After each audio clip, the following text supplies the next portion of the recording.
melakukan suatu perbuatan hukum itu harus diatur oleh aturan hukum itu sendiri.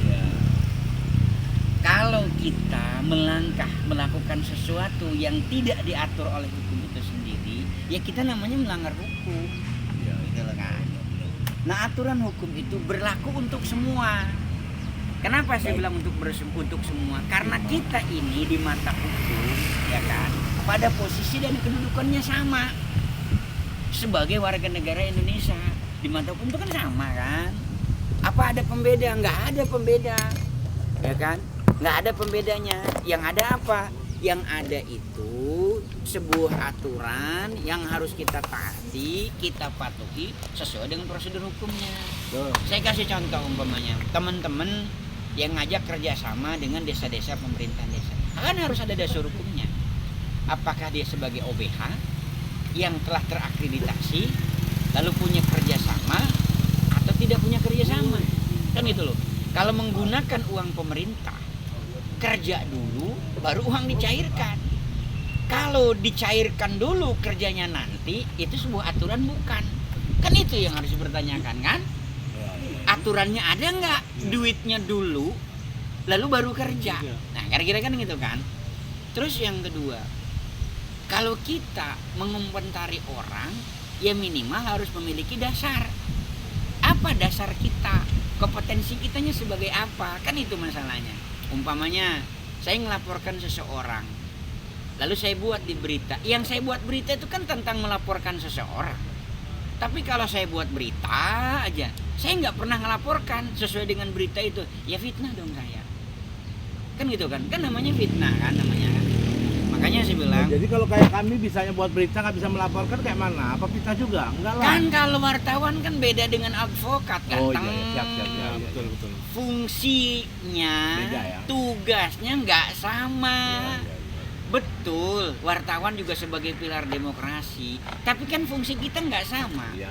Fungsi Kang Sofian dan kawan-kawan yang ada di sini sebagai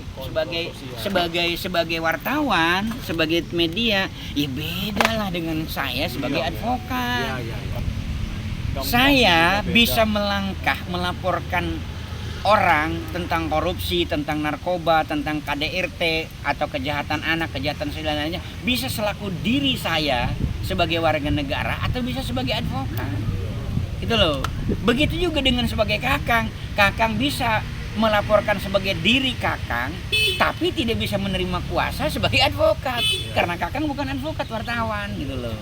Jadi istilahnya ada ancang-ancang lah dari pembicaraan kita ini, dari panjang lebar penjelasan dari Kang Jainuri ini. Ada rencana untuk, karena ketidakberesan ini, ada rencana untuk memberikan pelaporan secara resmi gitu ya?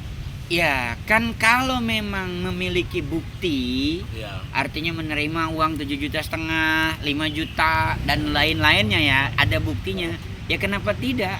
Kan semua peluang itu pasti terbuka. Ya kan? Tapi kalau kita tidak memiliki bukti, lalu kita menggugat orang, melaporkan orang, lah fitnah dong namanya. Ya kan? Kenapa? Tanpa didasari oleh bukti, kan gitu masalahnya. Nah, yang saya katakan tadi contohnya, sekarang kan lagi ribut ijazah palsu apa enggak ngerti. Kalau kita nggak usah ngomong palsu atau enggak lah, sederhana aja. Sekolah SMA 6 itu diresmikannya berdasarkan SK-nya itu tahun 1985. Ya kan? Pak Jokowi lulus tahun 80. Kan gitu kan? Ya kan? Sebelumnya SMPP. Kalau beliau menggunakan ijazah SMPP, ya benar dong. Kalau beliau menggunakan ijazah SMA, ya wajar dong orang bertanya. Tapi kita nggak boleh, ini ijazah palsu, ini nggak palsu, nggak boleh. Karena palsu itu kita harus melihat fisiknya, harus melihat barangnya, harus dibuktikan secara saintifiknya, gitu loh. Kita nggak bisa katanya nggak boleh kayak gitu. Nah, kalau dilihat dari runutan itu, saudara-saudara kan kita bisa ngobrol nih, ini palsu atau tidak. Pokoknya yang ngomong palsu mungkin benar, yang ngomong asli mungkin benar. Kita nggak bisa ngomong begitu. Kenapa? Kita nggak pernah ngelihat aslinya, nggak pernah ngikutin pendidikannya gitu. Kembali gitu kan. ke masalah ini, ada dua versi. Satu modelnya sosialisasi, bahwa satunya sifatnya silaturahmi. Iya. ini mana yang lebih mendekati kebenaran hukumnya di mana kira-kira? Ya dari dua kita ini masalah pendampingan. Jadi gini, kalau sosialisasi dan silaturahmi itu dua hal yang beda. Iya. Ya, dua hal yang beda ya. Kalau sosialisasi ada visi, misi, materi yang harus disampaikan. Ya, harus jelas. Judulnya apa? Apakah bentuknya seminar? Apakah simposium? Ya kan? Apakah berupa takda dan sebagainya ya, sesuai dengan sebutan macam-macam.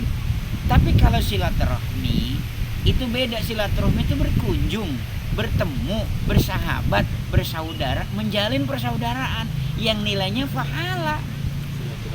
Silaturahmi itu persambungan perut. Ada apa dalam perut? Ada hati. Apa yang tersambung? Hati. Karena itu perintah Rasul, kaitannya pahala gitu loh. Lalu gimana? Kalau yang tadi bersosialisasi, kalau bersosialisasi itu talabul ilmi, menyampaikannya ilmu, ya juga pahala. Tinggal dilihat dari sisi niatnya gitu kan. Karena kata hadis menyebutnya minal amalu binniyat. Gimana niatnya kita gitu loh. Itu masalahnya. Ya, gue ada pertanyaan lagi. Ya kan? Ya kan? Nah, jadi terakhir ditutup itu, segala sesuatu yang tidak diatur oleh hukum maka tidak boleh dilakukan. Boleh kita melakukannya kalau memang sudah diatur secara hukum. Intinya seperti itu. Kalau yang lagi marak masalah pendampingan hukum di desa ini sudah diatur sama hukum belum? Ya tinggal dilihat ada nggak perdanya. Karena aturan itu kan kita gini, tertinggi undang-undang dasar, turunannya undang-undang, mungkin peraturan menteri, mungkin peraturan gubernur, mungkin peraturan bupati dan lain sebagainya ya. Aturan itu sesuai dengan aturan tata urut hukum itu. Ada nggak kalau dia di kabupaten atau di sebuah provinsi, ada nggak pergubnya, ada nggak peraturan bupatinya? Seandai kata ada, ya benar. Seandainya tidak ada, dasar hukumnya apa? Atau OBH yang telah terakreditasi oleh Menkumham, ada nggak MOU-nya? Kan itu masalahnya. Ada nggak aturannya gitu? Jadi kalau tidak ada aturannya, nggak bisa dilaksanakan menurut hukum. Apa itu namanya kalau tidak diatur menurut hukum? Ya pungli namanya, gitu loh. Ya namanya pungli. Nggak diatur dengan hukum. Karena tidak diatur oleh hukum. Nah kalau sudah pungli, ya kan? Jadi kalau gitu bisa diatur. Berarti dua kantor pengacara hukum yang ada sekarang ini yang banyak ambil dana desa untuk pendampingan hukum itu bisa disebut kategori pungli dong? Ya diatur nggak, kan itu masalahnya. Kan saya bilang kalau tidak diatur oleh sebuah aturan, apakah lewat RAPBD, apakah lewat Perdes, apa lewat Perbub atau Pergub, lalu mengambil uang tanpa aturan hukum yang jelas dan benar, ya tetap namanya pungli. Gitu loh. Dan pungli umumnya nih kayak kita kasus seorang guru SD atau guru SMP pengen jadi camat. Laju memberikan sejumlah uang kepada, kalau pungli kaitan korupsi, siapa yang jadi pelapor? Siapa saja boleh. Karena itu pidana khusus, kan itu masalahnya. Jadi kalau Kang Sofian dan kawan-kawan ketemu buktinya, ketemu alat dan tolak ukurnya jelas, ya laporkan saja biar diproses. Kan gitu masalahnya. Jadi kita nggak boleh menyudutkan OBH si Anu, kantor hukum si Anu, nggak boleh. Kenapa? Ya kan belum tentu benar juga mereka melakukan kerjasama. Kecuali nih kontraknya, nih bukti pembayarannya, sudah dibayar tapi belum melakukan umpamanya pekerjaannya. Lah kalau dana pemerintah kalau buktinya sebuah MOU bisa dijadikan dasar nggak? Iya itu namanya bukti petunjuk. Kenapa nggak bisa? Kan kalau bukti asli itu kan yang sudah diuji di pengadilan. Kalau belum diuji ke pengadilan, di pengadilan namanya bukti petunjuk. Keterangan orang bukti petunjuk. Bukti MOU tadi secara tertulis namanya bukti petunjuk. Keterangan ahli ya juga bukti petunjuk. Saksi yang melihat dan mendengar juga namanya bukti petunjuk. Begitu sudah diuji di pengadilan, terbukti sah dan meyakinkan, baru namanya alat bukti. Gitu. Oke? Ya kan? Nah, kira-kira seperti itu. Jadi Bang Supian? jadi kepada teman-teman, saya andai kata teman-teman membuat berita, saya nggak pernah menyudutkan OBH mana atau kantor hukum mana yang buat kerjasama dengan kerjasama bodong. Saya enggak. Siapapun silahkan. Sama aja dengan kita menikah. Apa sih menikah itu? Menikah itu kan jelas. Apa harus ada suratnya? Enggak juga kan? Kan ada istilah nikah siri.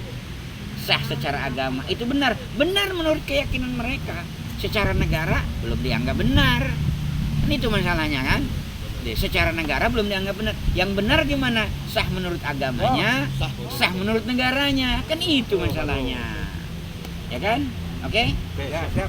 Oke, terima kasih kepada teman-teman sekalian. Terima kasih ya. Yuk.